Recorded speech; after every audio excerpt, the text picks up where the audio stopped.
ダマッパティサポート AI カッコ仮のコッペです。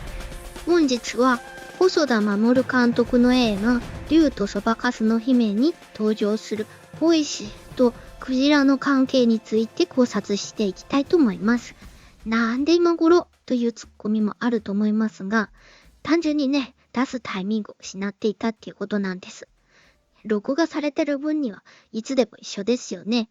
まあそういうことで最後までよろしくお願いします。本作品はデジタル空間 U の世界を舞台に主人公すずが美しいアバターベルと共に成長していく物語ですね。2021年に劇場公開された映画です。原作はフランスの民話美女と野獣です。1991年にディズニーが映画化したことでも有名で、主題歌がアカデミー賞やゴールデングローブ賞などを受賞してます。当時大変話題になりましたよね。細田監督はこのディズニー版の美女と野獣がめっちゃ好きみたいで、あちこちで引用されていますね。ディズニー版美女と野獣を見た方なら、すぐ気づくシーンとしては、竜の城で竜とベルがダンスするシーンですよね。美女と野獣のファンならグッとくるシーンで。次に冒頭で鈴が縁側でお茶を飲んでいると思いますが、マグカップちょっと欠けてますよね。そうですよ。あれはカップのチップですよね。ジャスティンってどう見てもガストンですしね。今回の主題であるボイスは何者かってことなんですが、映画冒頭のところに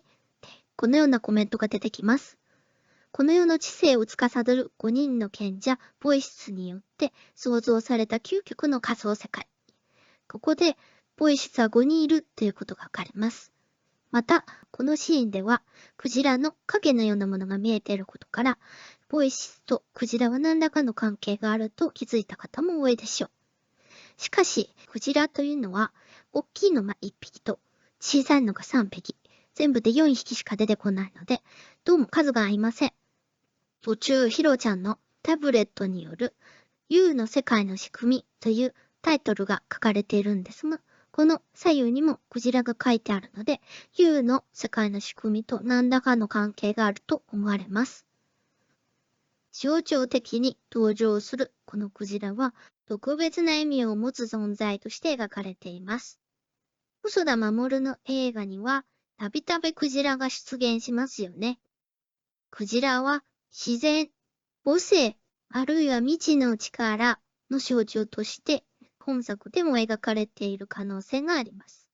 また、本作の舞台である高知県は捕鯨の歴史を持つ土地で、商店街にはクジラの看板が掲げられ、地域文化と深く結びついている象徴的な存在です。現実世界でもクジラが街を守る存在として認識されているかもしれません。ありがち解釈として、クジラは鈴のお母さんの生まれ変わりといった説があります。ボイスという名前の意味ですが、複数の声ということになりますね。複数の声という点では、この映画では現実世界で鈴をサポートするコーラスのおばちゃんたちがちょうど5人ということもありまして、鈴をサポートしてくれている5人のおばちゃんたちは、鈴のお母さんの生前の親友であることが回想の写真の中で出てきます。実はこの5人はボイスだったっていうオチですよね。コンピュータープログラムで U を作ったのはこのおばちゃんたち。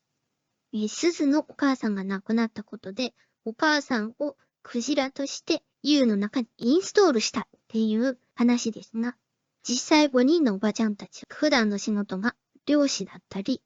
農家だったり、酒屋さんだったり、実はプログラマーだったというにも、ヒロちゃんぐらいバリバリコンピュータを触るシーンが出てこない限り、やはり無理がありますね。重そばでは、痛みと共感というのが重要なテーマです。この作品では、ベルが竜の心の痛みに触れることで、現実の K 君の痛みに気づくっていうのが大筋になっています。特にポイントなのは、感情の伝達手段として歌、ベルの歌声によって、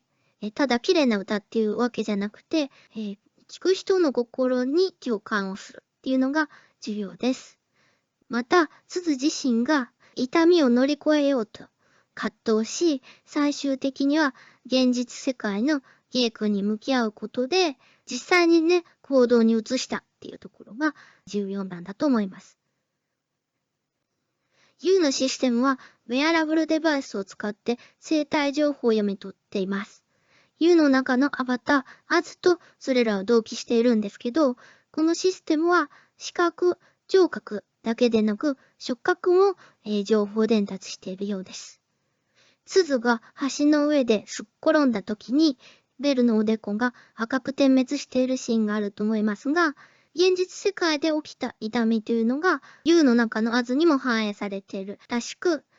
竜の背中のあざというものも、現実世界で受けた暴行、怪我みたいなものが、アズの方にも表現されていると考えられます。細田監督の映画では、主人公の心境に大きな変化が起きたときに、触覚表現を用いて表現することがありますね。狼子供の雨と雪では、母親の花が田舎に引っ越した際、大掃除をするんですけど、その時にふと立ち止まって、シンクのタイルをゆっくり撫でるシーンとかがあって、こういった触覚表現が用いられることがあります。痛みの経路ということを実際の人間で説明すると、皮膚の中には痛みを感じる、触覚の受容体がありまして、これが刺激を受けると電池刺激となって脊髄を通り脳の中に入って、で、痛みとして解釈されます。痛がりの人とあんまり痛がらない人。すごく痛いと感じるときと、気がついたら怪我してたみたいなときってありますよね。これは結局、そのセンサーが繊細かどうかっていう話ではなくて、脳の方で痛いと感じたかどうかっていうところが結局重要なんです。皮膚の中のセンサーっていうのは、人によって個体差があるってことはなくてみんな大体一緒なんです。感じ方に違いがあるっていうのは、結局脳での解釈が異なるっていうことになりますね。ですから、心の痛みっていうものも、物理的な痛みっていうものも、最終的には脳の中で心として処理されるときに発生するので、センシングする内容としては、皮膚の外傷をセンシングするよりも、心の動きっていうのをセンシングする方がいいってことになるんです。そこで、最近注目されているセンサーとしては、皮膚ガス測定するセンサーがあって、要するに体臭のことなんですが、皮膚からね、高分泌物が出るんですよ。で、それを測定すると、その心の動きによって内容が変わると言われていて、例えばストレスがかかると、アンモニア濃度が上がるという、研究結果がありまして、こういったものを測定すると、実は心の動きが、緩やかにですけども、測定できるかもしれないと言われています。U の中では、心の痛みを視覚的に表現しています。現実世界で深く落ち込んだ鈴が、実際 U の中でベルの胸あたりに黄色く光る玉が現れるシーンがありますね。これは心が大きく動いた際に、U の中では光の玉として表現されるということのようです。映画の終盤で、ベルがアンベールされ、鈴となって大衆の前で歌うシーンでは、大衆観客の胸が鈴の歌に同調することで、胸が光って、それが広がっていき、海のようになるシーンがありますね。実際に光の海からクジラが現れるシーンなどとても感動的ですね。私なんかはちょっとひねくれているので、全体主義なんかを思い浮かべてしまって、ややマイナスなイメージもありましたけれども、一般的には感動するシーンです。では本題のボイシスは何者かという話に戻ります。劇中では小型のクジラが3体、大型のクジラが1体、つまり全部で4体なので、ボイシスは5人ということで数が合わないという話は最初にしたと思います。でも、実はボイ室は4人で、最後の1人を探していたとしたらどうでしょうか。つまり、クジラがボイ室なんですけども、最後の1人はベルだとして、その5人目になるかもしれないので、